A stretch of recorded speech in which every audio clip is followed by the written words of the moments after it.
আজকে আমি একটা ঘোষণা দিচ্ছি, আমাকে যেহেতু বা আমাদেরকে কোর্ট যে নির্দেশনা দিয়েছে সেই জন্য তো আমরা যেতে পারছি না। আমার বড় ভাইজান যেতে চেয়েছিলেন, আমি তাকে অনুরোধ করে আটকে দিয়েছি। তাকে বলেছি চলুন দুই ভাই মিলে 2026-এ ব্রিগেডে যাব, রাজ্য সরকারকে ওখান থেকে ভূমিষ্ঠ করবো গণতান্ত্রিক প্রক্রিয়াতে। 2026-এ আমরা ব্রিগেডে আসছি এবং আমাদের দলের প্রতিষ্ঠাতা প্রাণ পুরুষ বীরজাদা আব্বাস সিদ্দিকী ভাইজানকেও আমরা সাথে নিয়ে ব্রিগেডের ময়দানে আসছি। আপনারা আসবেন তো? আপনারা শুনতে পাচ্ছেন আমাকে? নওশাদ সিদ্দিকী চামা আইএসএফ যে সমাবেশ করে দেখালো, এটা হচ্ছে আমার বড় ভাইজানের অনেক দিনের স্বপ্ন। আমি ধন্যবাদ জানাই যারা উপস্থিত হয়েছেন, নেতৃত্ব প্রত্যেককেই, যে আমার বড় ভাইজানের স্বপ্নকে আপনারা আজকে সফল করলেন।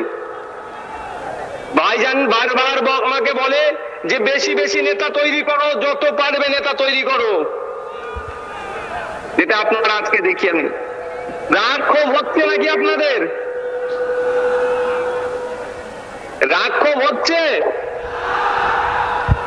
আমারও রাগ ক্ষোভ হচ্ছে, কিন্তু এই রাগ আর ক্ষোভকে সঠিক পথে যদি কাজে লাগাতে আমরা পারি, তাহলে অপদার্থ ব্যর্থ তৃণমূল বিজেপির মিশ্রিত এই রাজ্য সরকারকে আমরা গঙ্গায় ছুঁড়ে ফেলতে পারবো গণতান্ত্রিক প্রক্রিয়াতে। তোমাদেরকে এই রাগ আর ক্ষোভটাকে ঠিক সঠিক জায়গায় সঠিক সময়ে কাজে লাগাতে হবে। তবে আজকে আমি একটা ঘোষণা দিচ্ছি, আমাকে যেহেতু বা আমাদেরকে কোর্ট যে নির্দেশনা দিয়েছে সেই জন্য তো আমরা যেতে পারছি না। আমার বড় ভাইজান যেতে চেয়েছিলেন, আমি তাকে অনুরোধ করে আটকে দিয়েছি। তাকে বলেছি চলুন দুই ভাই মিলে 2026-এ ব্রিগেডে যাব, রাজ্য সরকারকে ওখান থেকে ভূমিষ্ঠ করবো গণতান্ত্রিক প্রক্রিয়াতে। 2026-এ আমরা ব্রিগেডে আসছি এবং আমাদের দলের প্রতিষ্ঠাতা প্রাণ পুরুষ বীরজাদা আব্বাস সিদ্দিকী ভাইজানকেও আমরা সাথে নিয়ে ব্রিগেডের ময়দানে আসছি। আপনারা আসবেন তো? আজকে আটকানো হচ্ছে কেন আইএসএফ কে? আইএসএফ এর অপরাধ কি? আইএসএফ এর অপরাধ হচ্ছে দলিত, আদিবাসী, পিছড়ে বর্গের হিন্দু, মুসলমানের হয়ে কথা বলছি আমরা।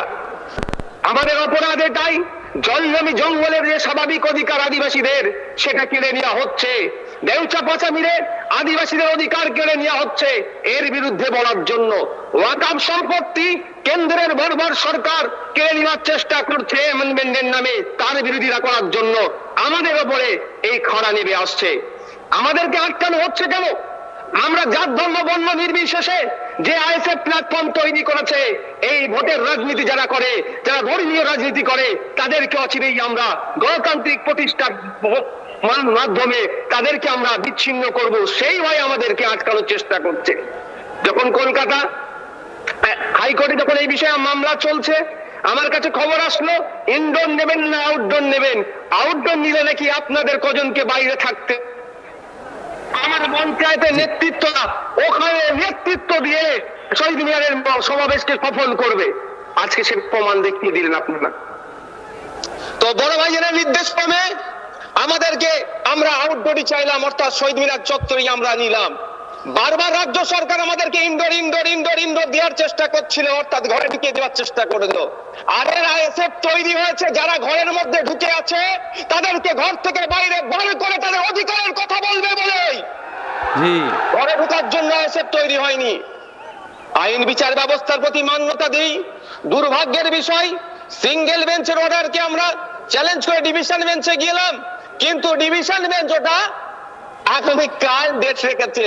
চলো, তারপরেও বলছি বিচার ব্যবস্থা জিন্দাবাদ, বিচার ব্যবস্থা জিন্দাবাদ। যারা বিচার ব্যবস্থা নিয়ে ছেলেখেলা করবে তাদের বিরুদ্ধে আমরা সময় দরকার লাগে স্লোগান তুলবো, কিন্তু বিচার ব্যবস্থাকে আমরা জিন্দাবাদ বলবো। সকাল বিকাল শুভেন্দু অধিকারী, সুকান্ত মজুমদাররা ঘরে অস্ত্র রাখার নিদান দিচ্ছে, মুসলমানদের বিরুদ্ধে কথা বলছে, রেস্ট্রিকশন হয় না। আর সব সময় বিভিন্ন সম্প্রদায়ের মধ্যে ঐক্য করার চেষ্টা করছে, সেতু বন্ধনের চেষ্টা করছে, সাম্প্রদায়িক সম্প্রীতি এগিয়ে নিয়ে যাওয়ার চেষ্টা করছে। যারা সব সময় কমিউনাল হারমোনিকে এগিয়ে নিয়ে যাওয়ার চেষ্টা করছে, তাদেরকে রাজ্য সরকার আটকানোর চেষ্টা করছে। এর জবাব মানুষ দেবে, জনগণ দেবে। জনগণের হাতে আমি ছেড়ে দিলাম।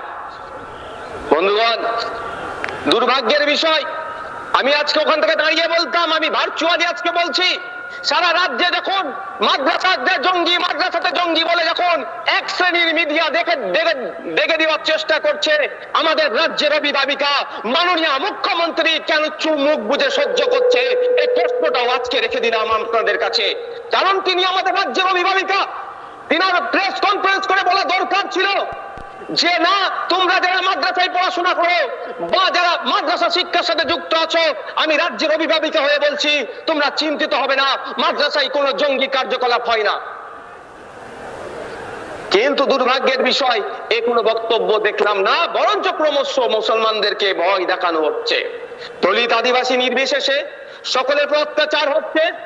আদিবাসী হওয়ার জন্য, তার ধর্মীয় পরিচয় থাকার জন্য তাদের উপরে অত্যাচার হচ্ছে। কদিন আগে উত্তরপ্রদেশে দলিত শ্রেণী হওয়ার জন্য বাইক ওভারটেক করার জন্য তাকে মারধর করলো। ছত্তিশগড়ে দলিতকে পোস্টে বেঁধে পিটিয়ে মারলো।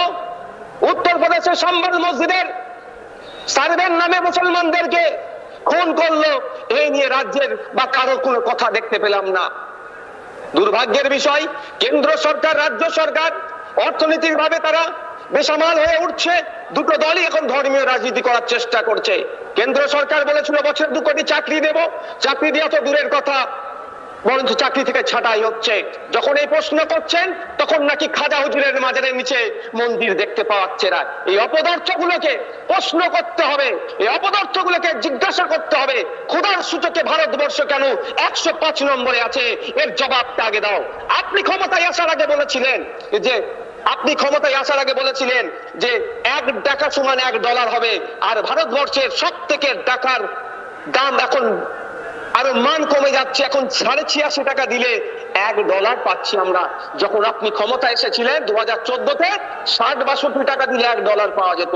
এইগুলো যখন ব্যর্থ হচ্ছে, তখন হিন্দু মুসলমানের রাজনীতি করছে। আর আমাদের রাজ্য সরকার যেটা চলছে, অত এক কদম আরো এগিয়ে গিয়ে আরো ভিতরে ভিতরে সুপ্তভাবে ধর্মীয় জিগির তুলে পশ্চিমবাংলার মানুষের মধ্যে ধর্মীয় বিভাজন তুলে ক্ষমতায় থাকার চেষ্টা করছে। কদিন আগে আপনারা দেখলেন সাজ্জাক আলম নামে একজন, আমি ধরে নিলাম অপরাধী, কিন্তু তাকে তো ইনকাউন্টার করা বিচারে বহির্ভূত ভাই। তাকে ইনকাউন্টার করে কাকে খুশি করলো? বিজেপিকে খুশি করছে। এখনো সময় এসেছে, বাড়ির মধ্যে ঢুকে থাকলে হবে না, বাড়িয়ে আসতে হবে, মানুষের জন্য কথা বলতে হবে, জাত ধর্ম বর্ণ নির্বিশেষে মানুষের অধিকারের জন্য আওয়াজ তুলতে হবে। আর নওশাদ সিদ্দিকী আর বিশ্বজিৎ মাইতিরা একবার কেন 100 বার জেলে যেতে প্রস্তুত আছে। দলিত আদিবাসী নির্বিশেষে পিছড়ে বর্গের মানুষ সহ মুসলমানদের অধিকার, উচ্চ বর্ণের অধিকারও যে অধিকার ক্ষুণ্ণ হবে, যে তাদের অধিকার কেড়ে নেওয়া হবে, যারা ক্ষতিগ্রস্ত হচ্ছে তাদের পাশে দাঁড়িয়ে আওয়াজ তুলবে। এই আওয়াজ তোলার জন্য একবার কেন 100 বার জেলে যেতে প্রস্তুত আছি আমরা। বন্ধুগণ, আমি আর বক্তব্য দীর্ঘায়িত করব না। আমি আপনাদেরকে বলবো, আমার বোন, আমার বাড়ির মেয়ে তিলোত্তমার কথা ভুললে হবে না। আজকে তিলোত্তমা যে সঞ্জয় রায়কে দোষী করছে, আমি আশা করব তিলোত্তমার পরিবারের সাথে আমরা সকলে আছি তো নাকি ভাই? কারা কারা আছে হাত তুলুন। তিলোত্তমার পরিবারের সাথে কারা কারা আছে হাত তুলুন। তিলোত্তমার পরিবারের সাথে আমরা সকলে থাকবো, এবং তিলোত্তমার পরিবার যতক্ষণ না ন্যায় পাচ্ছে, আমরা তিলোত্তমার পরিবারের সাথে লড়ে যাব। আজকে বিচার ব্যবস্থা এভিডেন্সের উপরে চলে। যাদের এভিডেন্স কালেক্ট করে প্রোভাইড করার দরকার, সেই অপদার্থ ব্যর্থ সিবিআই তৃণমূলের সাথে বিজেপির যোগসাযোগে আমার তিলোত্তমা বোনের যারা যারা দোষী অনেককে লুকিয়ে দিয়েছে, এটাকে আমরা ছাড়বো না। গণতান্ত্রিক প্রক্রিয়াতে আমরা জবাব দেব। বন্ধুগণ, আজকে আমরা ওয়াকাফ নিয়ে হচ্ছে, আমি একটা প্রশ্ন তুলে ওয়াকাফে ছেড়ে দেবো। ওয়াকাফ বোর্ডকে আমরা আরটিআই করে জানতে চেয়েছিলাম, তা উত্তর দিয়েছে 1 বছরের ওয়াকাফ বোর্ডের ইনকাম কত।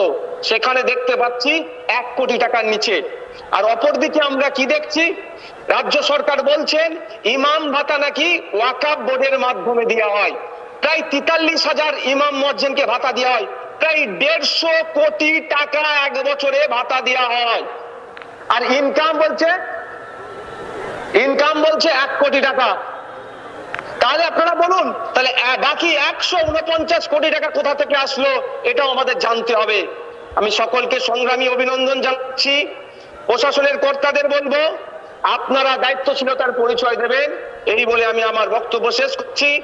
যারা উপস্থিত হয়েছেন সাংবাদিক বন্ধু সহ আইএসএফ নেতৃত্বরা, শুভাকাঙ্ক্ষীরা, প্রত্যেককে আমি সংগ্রামী অভিনন্দন জানাচ্ছি। সকলে ভালো থাকবেন। 2026 সালে আমরা ব্রিগেডে আসছি, আমাদের ব্রিগেডে দেখা হবে। ধন্যবাদ। ইন্ডিয়ান সেকুলার ফ্রন্ট জিন্দাবাদ।